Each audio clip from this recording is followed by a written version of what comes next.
Bonjour à toutes et à tous. En ces temps de polémique climatique, il est important de rappeler que la Terre est en interaction constante avec les autres astres. Si l'on vient seulement d'officialiser l'entrée dans le cycle climatique d'El Niño pour l'année 2023, il faut savoir que cet épisode était prévisible depuis au moins 13 ans. Pour preuve, j'avais prédit en 2010 que nous allions vivre, durant le cycle 2016-2017, un épisode de la Niña, ainsi qu'un épisode d'El Niño pour le cycle 2023-2024, rien qu'en me référant aux positions astrales impliquant pour cet exemple Jupiter et Uranus. Vous pouvez retrouver cette prédiction dans l'article publié en février 2010 dans mon ancien blog, disponible toujours sur WebArchive, ou dans le tome 3 de l'Histoire secrète de l'astrologie, publié en 2016 et réédité en 2020. Outre le fait qu'aucun climatologue n'était en mesure de réaliser une telle prédiction, le fait qu'un astrologue soit en mesure de le faire démontre qu'il est possible de prédire les cycles climatiques terrestres à partir des alignements astraux pour mieux les anticiper. Quant au cycle des taches solaires actuelles, la NASA avait prédit une activité bien plus faible que celle observée actuellement. Il faut savoir qu'il est possible d'observer des pics de taches solaires un peu plus forts au moment d'alignements spécifiques impliquant la Terre. C'est ainsi que les derniers alignements Soleil-Saturne-Terre, Soleil-Terre-Jupiter ou Soleil-Uranus-Terre ont conduit par exemple à un début de sursaut de taches solaires. Toutefois, on ne peut s'extasier pour autant car le cycle des taches solaires reste somme toute fragile pour espérer voir l'émergence d'un élan révolutionnaire populaire réel qui ne soit pas manipulé en sous-main par le sommet de la pyramide. Si seulement ces cycles avaient été plus puissants en 2021, les peuples du monde auraient sans aucun doute massivement rejeté les injections sérotoxiques à ARN messianique qui génèrent une hyperviscosité sanguine aussi irréversible que fatale à court terme. La reprise des taches solaires, observée depuis la fin de l'année 2022 et au début de l'année 2023, avait pourtant entraîné les Français à suivre les syndicats pour protester contre le départ à la retraite à 64 ans. Mais c'est trop vite oublier que ces mêmes syndicalistes, assermentés par le pouvoir mondial, n'avaient rien fait en 2021 pour leur permettre d'atteindre au moins l'âge de la retraite en protégeant les salariés des injections sérotoxiques. Solva et coagula, tel était leur mot d'ordre baphométique. Comme je l'avais annoncé lors d'une webconférence en janvier 2022, la sortie progressive de Saturne du Faux Verseau ainsi que la fin officielle des pseudo-essais cliniques allaient signer la fin des campagnes d'injections obligatoires. Non, mais ils vont C'est ça. s'arrêter.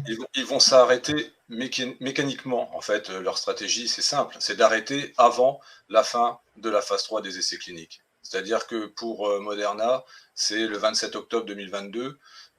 Pour Pfizer, c'est le 15 mai 2023. Donc, ils n'iront pas injecter au-delà. Ils sont arrivés à leur quota. Jane Burgermeister avait dit en 2009, en prévenant pour l'escroquerie du H1N1 que 2 doses suffisaient pour arriver à empoisonner les personnes et arriver au plan de dépeuplement qu'ils souhaitaient réaliser. Donc 2 doses suffisaient, et si vous voulez, ils essayent de faire de l'habillage avec une troisième, une quatrième, etc., pour ancrer dans l'esprit des gens que ça va durer. Alors qu'en fait, ils savent très bien qu'ils vont l'arrêter. Ils ont trouvé une porte de sortie. Évidemment, on sait bien que comment les injections sont illégales, puisque de toute façon, elles font partie d'une phase 3 et elles sont toujours en cours d'essai clinique. Dans le rituel, il y a aussi la sortie de Saturne du Faux Verseau. Et voilà, ils ont fait le rituel. Donc, lorsque Saturne était dans le Faux Verseau, il sortira du Faux Verseau avant le printemps 2023. Et je ne pense pas qu'ils iront au-delà. Ils ont réussi ils ont atteint leur objectif, c'est-à-dire empoisonner un maximum de personnes, soit réduire leur espérance de vie, soit les stériliser, soit les blesser et les rendre handicapés à vie. Et c'était ça, en fait, l'objectif, c'était de faire effondrer ces pays. N'oubliez pas aussi les statistiques de Deagle. Les hommes de main de l'abjecte théocratie kabbalistique de France se sont alignés sur la date officielle de la fin des pseudo-essais cliniques de Pfizer pour réintégrer les soignants non injectés.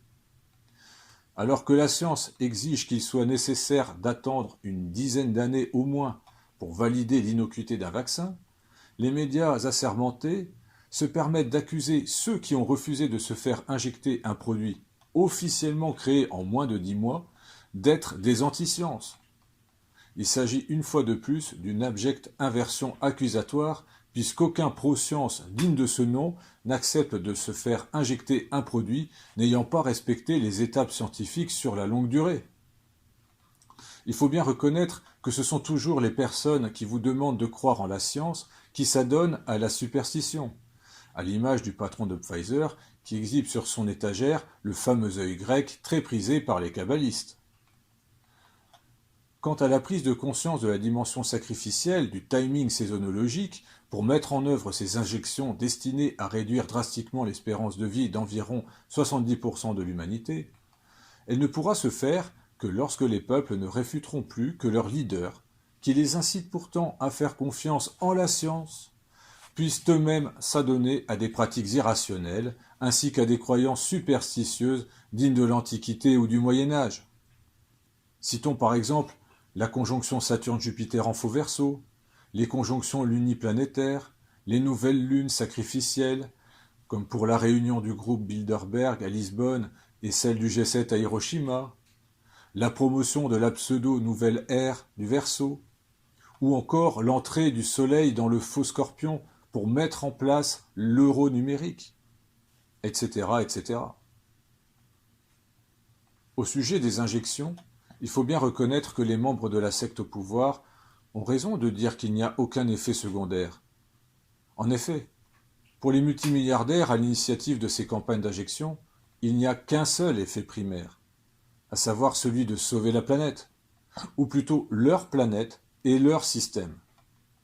Ainsi, l'observation des cycles solaires et stellaro-planétaires permet de mieux comprendre le contexte actuel.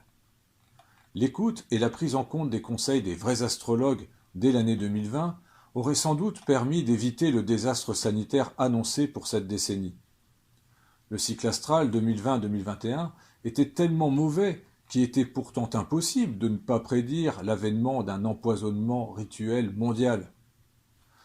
Autant dire que ceux qui se prétendent astrologues et qui sont partis se faire injecter à plusieurs reprises, tout en faisant l'apologie de ces produits, sont d'authentiques imposteurs qui n'ont absolument rien à voir avec l'astrologie.